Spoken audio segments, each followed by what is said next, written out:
I'm proud to introduce our second candidate. You know, the Democrats think that they have a corner on diversity. And if you look at just Guilford County, we have a lot of diversity in our candidates. And I think that's great. Our second candidate is Peter Boykin, who's running for the House seat District 58. He was born in Pensacola, Florida, raised near South Boston, Virginia. He graduated from Catholic University with 2 masters. Okay, it's hard enough to get one, but he has 2 masters, one in IT security and assurance, that's with an A, and the second one with e-commerce and entrepreneurship. He currently is working at Gilbarco, heading up their IT department. Peter is also co-owner of the internet radio station called Mega One Radio. Okay? We know what Mega is. Everybody know what Mega? Okay. Make America Great Again. And he's also building a TV network, so we look forward to that. He says he was born Republican. I'm reading from his bio, and a prime example of the walk-away movement. Although I don't mind labeling me as a conservative, I personally hold to the fact that I am an independently free-thinking Republican who believes conservative, liberal, etc. are labels to the feelings you have towards various political and social issues. I would like to say that I am conservatively progressive. That's an oxymoron. And progressively conservative, okay? But at the end of the day, I'm someone who gets the job done that benefits the people I will represent in the nation. For that, I am a MAGA, Make America Great Again representative with the mission of the MAGA movement and pushing it forward to unite us for the intention of making America great again for everyone. Please join me in welcoming Peter Boykin.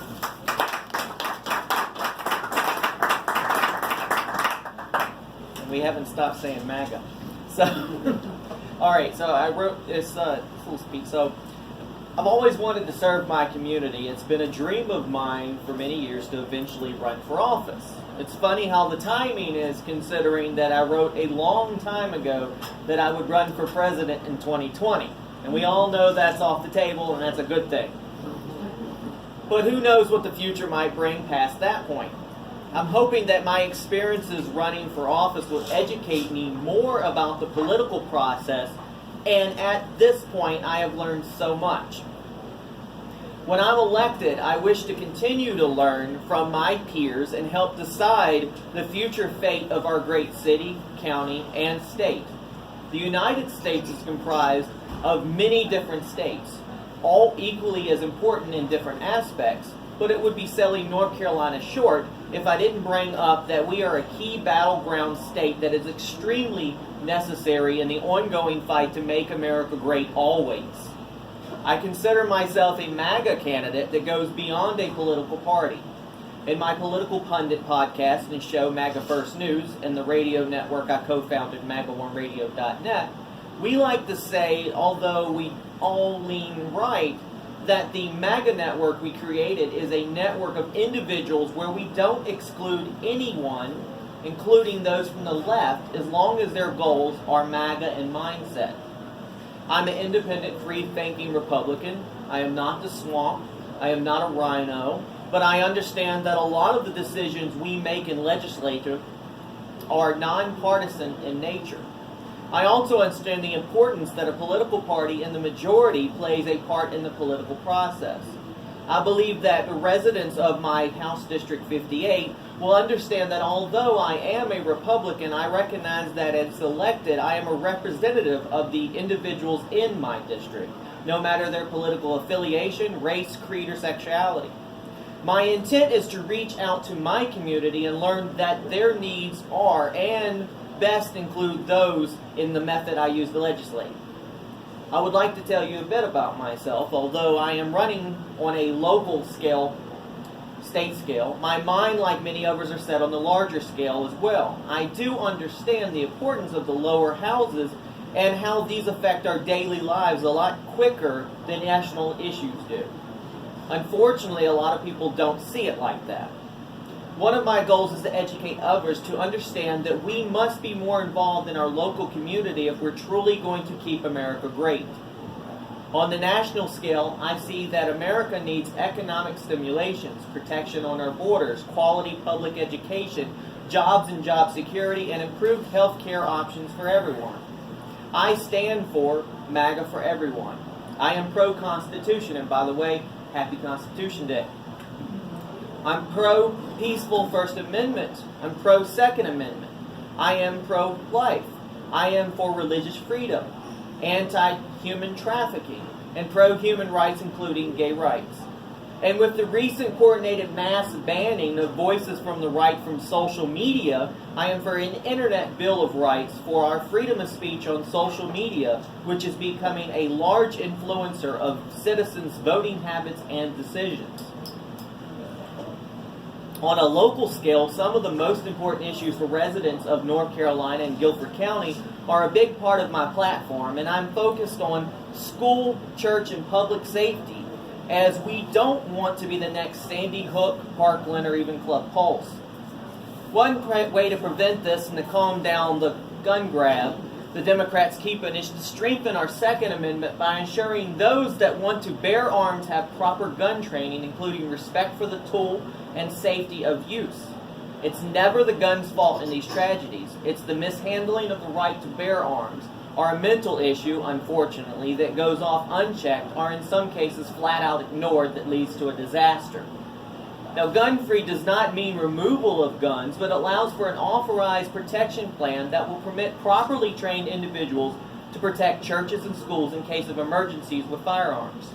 My goal as representative for Greensboro, North Carolina, is to ensure our children and our families feel secure and safe when attending school, church, or public events, knowing that trained individuals are present to safeguard their lives and they will make it home each and every day. Another large focus in every community, including my district, is quoting our president, is jobs, jobs, jobs. Not only is it important for the economy that our citizens have jobs, but also that we have stable job security as well. My intent as House Representative is to ensure that the legislature looks for more job opportunity and that Guilford County gets a piece of the pie when that happens. One last platform issue is more open-ended, as I think the legislator's biggest goal is not just only to create new laws, but to best adapt and change existing laws so that they serve the citizens best. For example, last December, right before Christmas, I was let go from one of my employers for my political actions outside of the workplace, which gained a lot of press.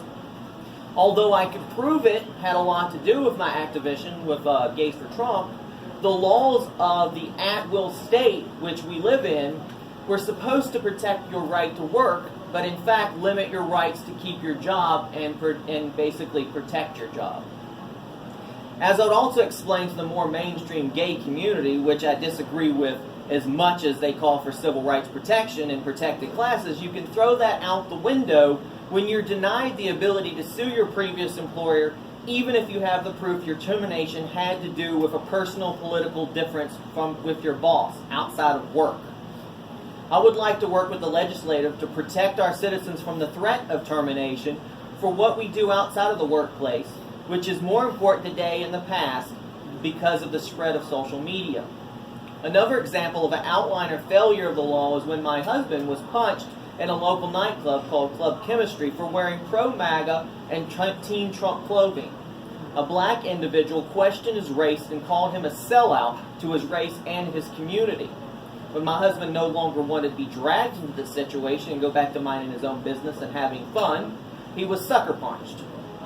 After calling 911 and chasing after the subject, who was aided by another club attendee in escape, the club did nothing to help the situation and in fact banned him for a year and has spread mistruths about the situation and refused to give the evidence to the police, although saying the police have never asked for the evidence.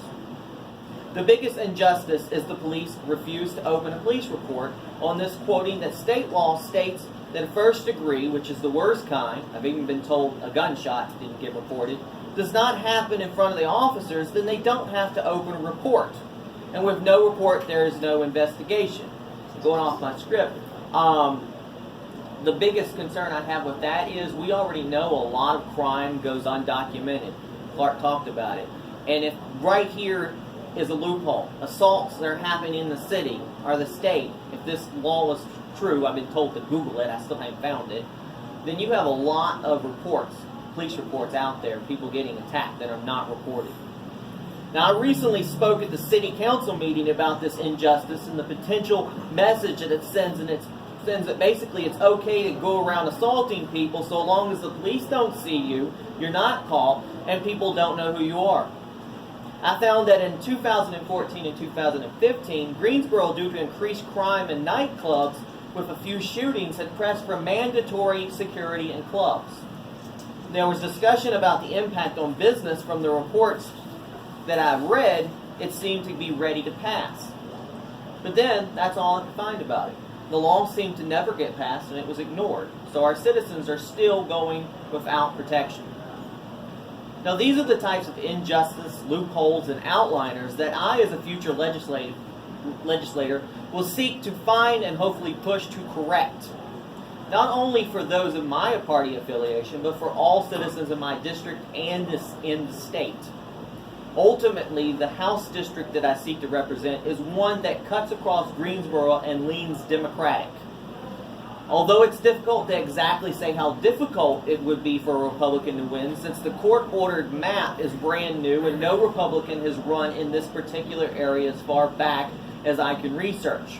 One thing is for certain, these new map districts, which they already seem like they're going to change in 2020, allows the Democrats to potentially pick up at least one district in Guilford County if we don't motivate our voters and capture the attention and support of the unaffiliated. This election cycle is extremely critical to the future well-being of North Carolina and the majority rule of the Republicans in the legislature, who have done a great job so far of turning North Carolina into a more prosperous state.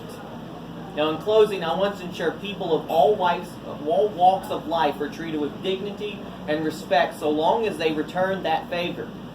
Equality is treating everyone with equal respect regardless of race, sex, sexual orientation, religion, political party, or opinions. I ask for your support today, and if you would like to learn more about me, you can go to my website, boykinhouse.com or peterboykin.com, and there's a link there. I can take donations that, like many others, I need in order to get the word out for my candidacy. I need volunteers to knock on doors and to make phone calls as well and greet voters both on election day and as early voting opens up. The Republicans have the ability to win big this election, but it will take people coming out to vote to do it.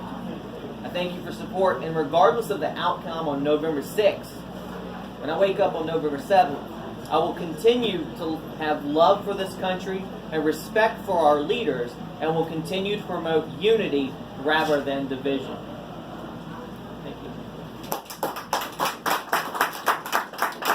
We have 5 minutes for questions. Please feel free if you have any. You have the old, just so everyone will know, you have the old, basically the old John Plus seat, because John did not seek re-election. Now, did he change that district? It's a little split. The district right now is 50-50 down the middle with 56,000 people, plus 75,000. Half are Democrats. Of that other half, you've got a small little portion of Libertarians. The rest are split evenly, Republicans and unaffiliated. So for me, I'm having to kind of balance. Unfortunately, I have to ignore the Democrats. Hopefully, maybe we can pick some of them up. Hopefully, we'll have a low voter turnout with Democrats. And that's more than likely going to happen considering the craziness that's going on TV. A lot of people are just defranchised from even voting in their own party. A lot of people are walking away. So it's very open. The election is wide open. I do know that my opponent won by default last time. He still had someone who ran against him. He got 4,000 out of the 5,000 votes. So that means there's active people against him. I met the guy. He's a nice individual. I'm sure he's done great work. but he still sides with the Democrats. Like, he basically is against any of the amendments, which makes absolutely no sense considering there's one or two you might be against, but to be against women's rights, or victims' rights, or the right for ID laws, it just absolutely is absurd. Can you give a quick definition of the walkaway movement? The walkaway movement was established by Brandon Straka. Although I can tell you the truth, I did a long time ago. I got defranchised by the Democratic Party during the Obama administration after they knocked Hillary out, and a lot of us were ex-Hillary supporters. And once we found out the Democratic Party was treating their own people badly, we walked away. I was Hannitized at the time, and we created Clintons from McCain. I don't know about McCain now, but whatever. We walked away from basically the Democrat plantation, the knowledge and the brainwashing they give it. And there's in the past where I say I'm somewhere in between a Republican and a Democrat, like 18 years ago, I still voted for some Democrats because I fought for me. Oh, I'm gay, I've got to vote for Democrats, and I'm black and I got to vote for Democrats. I'm so-and-so, I got to vote for Democrats. We woke up. As much fake news and stuff is out there, it's actually backfiring because most of us now are waking up and we're walking away from the traditional party that we supposedly were all. Just like how they usually tried to say that the Republicans and Democrats changed. No. It just meant a lot of black people walked away from the Republicans and joined the Democrat Party, but they weren't any different. Those black people and other people are now waking up and realizing this party is taking advantage of them, doesn't care about them, has moved on to another individual race, like basically now they're moving on to immigrants, and completely ignoring them. And they're moving away. So that's what walk away is. We're getting away from the traditional side, of what we were told to do, and now moving towards our own free thinking independency. Can you kind of give us an idea as to where the borders of your district are? I span from the country club that the women, I'm Greater Starmount, all right, and all the way to the country club that's pretty much next door to the Republican, Sedgefield, and the Republican headquarters. I have a very mixed district, but we were also very much hit and affected by the tornado that came through, which I went out there the day after and periscoped, and actually I communicated. I went out there right away that next day. I found out where all the efforts were going. I found out most people were going to Mount Zion. I picked up the phone, I called Tina. Tina contacted the next person. Next thing you know, we had Ted Budd, Mark Walker, and the vice president coming down there. So it's a movement. Great. Does that include some districts, or part of the district is in East Greensboro, East Elm Mostly Street? East Greensboro. Yeah. Mostly East, okay. Yeah, mostly East Greensboro. I kind of don't really have much colleges. I have a lot of residential, and I have anywhere from mostly middle class to people in apartments. I don't know too much about. I don't think I have any of the so-called projects or anything like that. And who's your opponent? My opponent is Amos Quick. And he's running for. He's running for District 58. He's an incumbent. Yeah. Okay. Although he never really had to run before. Won it by default.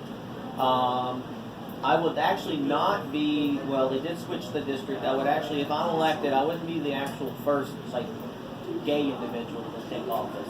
And the people don't talk about it, but the Republican governor, McCroy, appointed the head of the MC Equality, Chris Sabo, I think, to because basically the last individual, he passed away of a stroke right around primary time. Oh.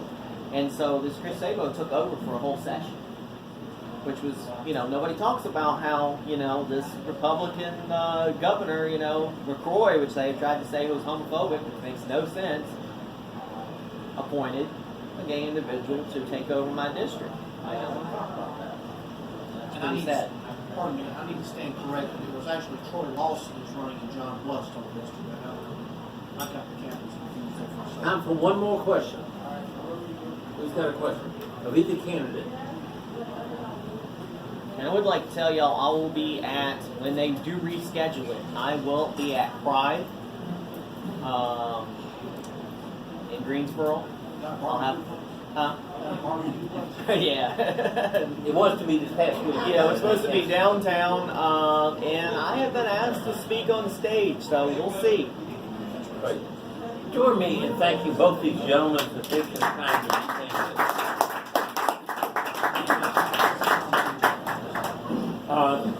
Thank you very much for taking your time.